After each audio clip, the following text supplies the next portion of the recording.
Well, ladies and gentlemen, as you can see with the title of today's video, I'm going to be talking about the UK officially losing freedom of speech, although some people might argue we haven't had it for many years. But recently, as I'm sure a lot of you know who live in the UK, the Online Safety Act was just introduced, and what we are seeing should concern everyone. Even if you don't use social media a lot, this should be something that you are paying attention to because it's only going to get worse. Now, before I carry on and we get into the UK slowly but surely turning into what George Orwell wrote in his book 1984, if you could, as always, make sure to leave a like rating as it really helps out the video. If you're new, hit that subscribe button, turn on bell notifications so you never miss a video, comment on this video, and share this video around. Now, for those of you wondering what is the Online Safety Act, essentially on the surface anyway, it is to protect kids from seeing harmful content. The Guardian have reported children's online safety in the UK is having its seatbelt moment. On Friday, social media and other internet platforms will be required to implement safety measures protecting children or face large fines. It is a significant test for the Online Safety Act, a landmark piece of legislation that covers the likes of Facebook, Instagram, TikTok, YouTube, and Google. And here is a guide to the new rules. What happened on July 25th? Companies within the scope of the Act must now introduce safety measures to protect children from harmful content. This means all PORN sites must have in place rigorous age checking procedures. Ofcom, the UK communications regulator and the Act's enforcer, found that 8% of children aged 8 to 14 had visited an online PRN site or app over a month-long period. Social media platforms and large search engines must also prevent children from accessing PORN and material that promotes or encourages self-harm and eating disorders. This has to be kept off children's feeds entirely. Hundreds of companies are going to be affected by the rules. Platforms will also have to suppress the spread of other forms of material potentially harmful to children, including the promotion of dangerous stunts, encouraging the use of harmful substances, and enabling bullying. Now, when you hear that, you think to yourself, yes, of course,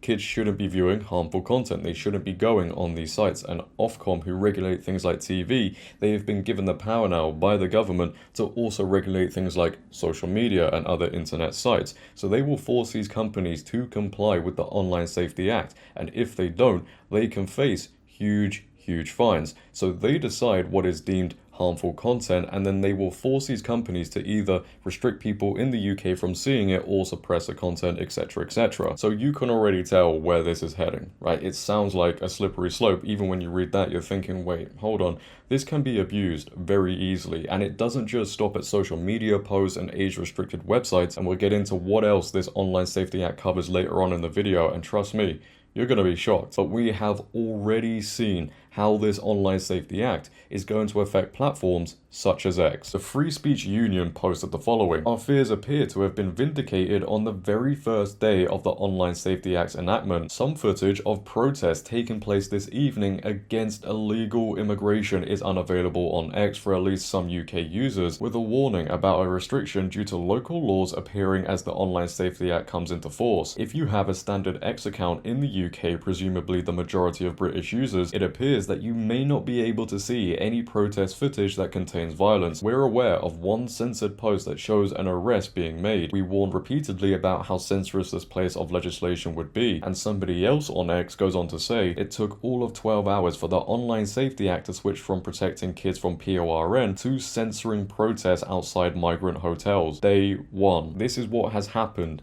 instantly.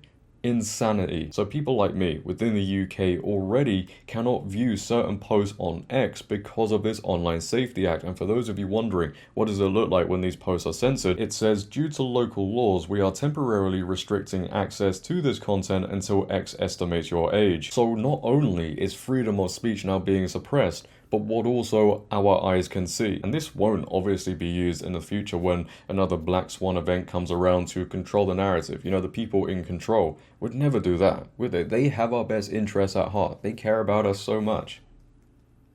However, as I said earlier, it's not just these social media sites and age-restricted websites that are being affected by the Online Safety Act, and this, ladies and gentlemen, is where it gets crazy. Zia Yusuf from Reform says on X, the Online Safety Act makes it an offense now to say something that is false which causes non-trivial psychological harm. Platforms would also be forced to proactively censor the speech. The Tories deserve their extinction and Reform will restore free speech. Now, it was the Tories in 2023, I think, who came up with this act, and Labour, who are now in charge, have implemented it, but in this image he shares it says, false communications offense. A person commits an offense if the person sends a message, the message conveys information that the person knows to be false. At the time of sending it, the person intended the message or the information in it to cause non-trivial psychological or physical harm to a likely audience, and the person has no reasonable excuse for sending the message. So, judging by that, right, if somebody sends a message and the other person finds it very offensive and they get upset, as a lot of people do in this very starting, brave, progressive world,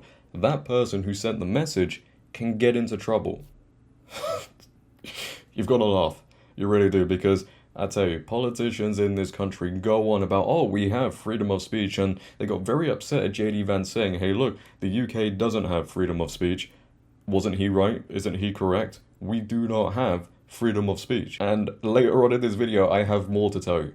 That just shows you freedom of speech, yeah, is a long forgotten thing. But the British people, they aren't happy about this. And in the UK, we have these petitions that people can sign where if it reaches 100,000 signatures, it will be discussed in the Houses of Parliament. Yes, a petition. But nonetheless, it has now reached over 200,000 signatures, and will anything change? Absolutely not. Now, over 200,000 people, that seems a lot. But the UK has a population of what, almost 70 million?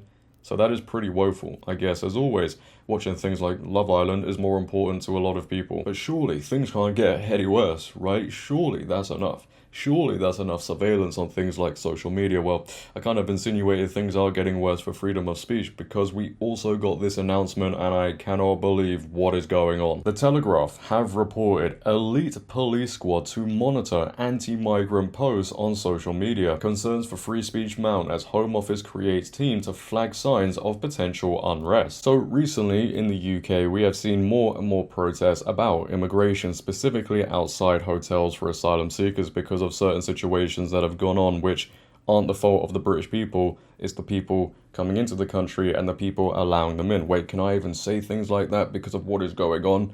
Who knows? That's the state we're in. But the police now are going to be monitoring social media posts because, according to the establishment, these migrants can do no wrong. You can't criticise anything. Don't criticise the narrative.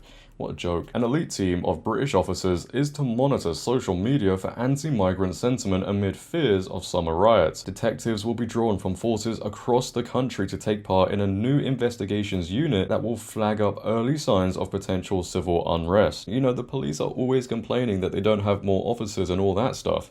But we're now dedicating an investigation unit specifically for social media posts and anti-migrant sentiment. What kind of message does that send to the British people, though? The division assembled by the Home Office will aim to maximise social media intelligence gathering after police forces were criticised over their response to last year's riots. It comes amid growing concern that Britain is facing another summer of disorder as protests outside asylum hotels spread. And why are people protesting outside these asylum hotels? I think their concerns are completely justified. Critics on Saturday night, however, branded the social media plans disturbing, which they are, and raised concerns over whether they would lead to a restriction of free speech. I think we all know the answer to that one. Chris Philp, the Shadow Home Secretary, said two-tier Keir can't police the streets, so he's trying to police opinions instead. Oh, don't say that because the police might come after you. They're setting up a central team to monitor what you post, what you share, what you think, because deep down they know the public don't buy what they're selling. Labour have stopped pretending to fix Britain, if they even wanted to in the first place, and started trying to mute it. This is a Prime Minister who's happy to turn Britain into a surveillance state, but won't deport foreign criminals, won't patrol high streets, and won't fund frontline policing. Labour are scared of the public, Labour don't trust the public, Labour don't even know the public. And yet there are people genuinely out there who woke up on the day of the election and thought, yeah, you know what, it's a great idea to vote for these people, let me get these people in.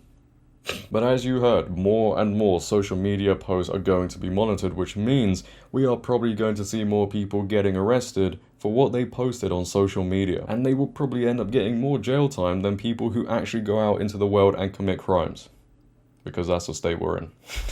Don't say anything bad on social media. Mate, I just have no idea what we're doing here anymore. I really don't. I just hope things can change, but I doubt it. But that is the end of the video. Ladies and gentlemen, leave all your thoughts down below about everything discussed in this video. I'd like to know how you guys feel. If you have enjoyed, make sure to leave a like rating. If you're new, hit that subscribe button, turn on bell notifications so you never miss a video. Share this video, become a member of the channel, and until next time, it has been your host JD. Have a great day, stay safe, and I'm out. Wait, hold on. Have a great day, stay safe, don't post anything bad on social media, and I'm out. Peace.